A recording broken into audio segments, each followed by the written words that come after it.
Nintendo's such a weird company, and they love to keep us guessing, and they did exactly that yet again, because literally tomorrow we are getting a 30-minute Nintendo Switch presentation that falls 6 days before the Switch 2 presentation. It's honestly complete insanity, but I'm so excited to talk about it today, and I have all the predictions that are really realistic and smart and genius, and they're all going to come true, so let's get into the video. First of all, I think this presentation is going to mostly be a lot of ports. Now, we know that the Switch 2 is backwards compatible with the original Switch, so therefore all these sort of exciting and smaller games that are coming here are also going to be playable on the next console, which is really exciting to know. So I feel like this is literally just exciting. There's nothing bad about getting a Direct right now on top of another Direct in a week. Like, the people who are upset about it, I don't know what the fuck to tell you, because this is hype as hell. There's 2 ports, to be specific, that people have been wanting for literally years, and that is obviously The Legend of Zelda, Wind Waker, and Twilight Princess, and I think it's finally time. I don't think they're coming in double packs. I think they're going to be sold separately, but I do think this is a really good year to come out with those types of games, because what is Zelda possibly going to do this year? The cadence for Zelda releases is about every single year, and we have nothing set for this year, and we just very recently got Tears of the Kingdom, and then again, Echoes of Wisdom, so 2D Zelda and 3D Zelda, I think, are out of the picture for now, but that doesn't mean that we couldn't get really exciting ports like Wind Waker and Twilight Princess, and if they do that, we will have the entirety of the Zelda franchise playable on the Nintendo Switch, and therefore on the Nintendo Switch 2, which is just a really cool way to go into the life cycle of that console. And I really think it's time. Those are exciting ports that people have been wanting for a long time, so it could get people back into the Nintendo Switch or just keep the hype rolling forward for people who've been wanting those games on the system forever. There's also a game that Nathaniel of Game and Talk podcast and Nate the Hate podcast fame has been talking about, and that is Kirby Planet Robobot. I think there's a huge chance that Kirby Planet Robobot is shown off in this presentation. We pretty much always get some sort of Kirby game at least every 2 years, and they're really good games to just fill out the library.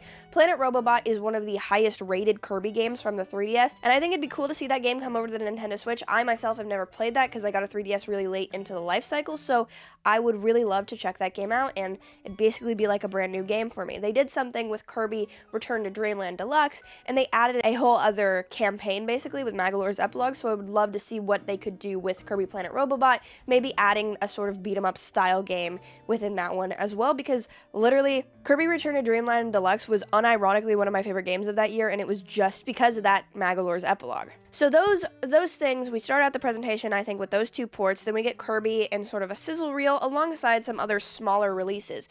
Usually towards the end of the life cycle of a Nintendo console, we start to get a lot of strange type eShop releases. Think about Dylan's Whirling Western or Rusty's Real Deal Baseball. I don't know if they're going to go that weird yet, but we have 2 franchises that are fairly untouched by Nintendo. First of all, Pushmo. The Pushmo series was a really cool, just kind of smaller series that Nintendo was doing for a long time. That was a puzzle sort of game, and I think it just makes a ton of sense to come back for the Nintendo Switch. We haven't got the Switch version of it, and randomly it seems like Nintendo liked that franchise at least a little bit ago, so I'd love to see it come back on the Nintendo Switch. Now, there is a game that we've gotten on the Nintendo Switch sort of recently. In 2019, we got Box Boy plus Box Girl.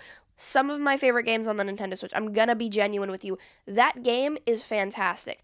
I would love to see Box Boy come back to the Nintendo Switch for a new entry, or you could bring over all of the past entries from the 3DS and just throw them as a port on the Nintendo Switch. It's time for the smaller releases, but this is where it gets really exciting for Nintendo, because this is where they can get kind of weird and do all of these random little smaller releases that people do love, but don't come out all that often. So I'm really excited to see like what that kind of thing entails for Nintendo in this Direct. Also, there's been rumors about Hollow Knight, things like that. Silksong is not going to be here, I can almost guarantee it. I could honestly sooner see it be shown off in the Nintendo Switch 2 Direct, but this one, I don't think games like that are going to be shown. I do think we are going to get a fair amount of third parties because they have contracts with the different companies that they have to fulfill, so maybe we'll see stuff like that, but it's really important to note that they state here, no Switch 2 information is going to be shown off, okay? So let's not go in expecting that. This is an entirely Switch 1 Direct and our last one ever, so I'm genuinely so damn excited. But the biggest thing I think this Direct is going to do, because it's 30 minutes, they have to have something important to talk about for 30 minutes. And I think it's finally time for them to show off Metroid Prime 4. They need to show us some gameplay for this game. Show us what the story is going to look like, maybe a little bit of a rough outline, a teaser at the big bad, things like that, what the boss fights could look like, the exploration, all that kind of stuff, because we haven't seen too much of it. And then on top of that, I think that they are probably going to have another mode to this game. I have a really big feeling that Nintendo values the idea of a multiplayer game, right?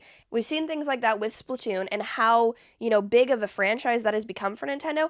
I feel like having a first-person online shooter of some sort could be really beneficial to them, especially in the, modern realm of content.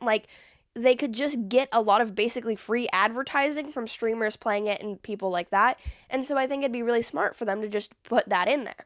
I also think that this is going to be a holiday release. So in order to fill out the rest of the lineup, I think we're going to get ports of Metroid 2 and 3. I think 2 has a potential to maybe be shadow dropped in this presentation, and 3 could be dated for a later release date, and stuff like that. I think they're probably going to stick with the $40 releases and do those both individually, unless they do a double pack for $60 and then, maybe they go that way as well, which is always a possibility. I think we don't get a date for Metroid Prime 4 here necessarily, but I do have a feeling that this is coming out in holiday, maybe November, December time, and so I can really see them touching on it a little bit in the Switch 2 Direct, just being like, hey, by the way, we talked about this last week, but it's also coming to the Nintendo Switch 2. This is what it looks like on our console, and here's the release date. Something like that I think could go a really long way in that presentation, just to give people the peace of mind that it will be coming to both systems, and that maybe the Switch 2 is going to have enhanced capabilities with the game, because I do think that they're going to want to sell the fuck out of this thing, but I don't think it's going to be a launch game with that system, so I think holiday makes a lot of sense for the game. So there's a lot of really cool things that I am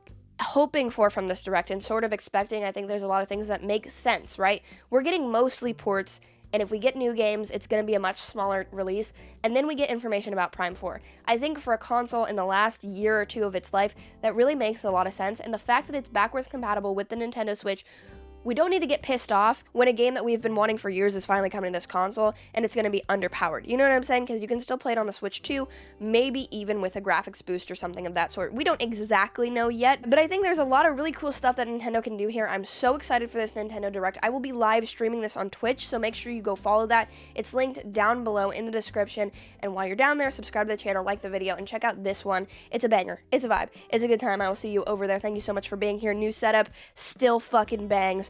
All day, every day, chat. I will see you later. Goodbye.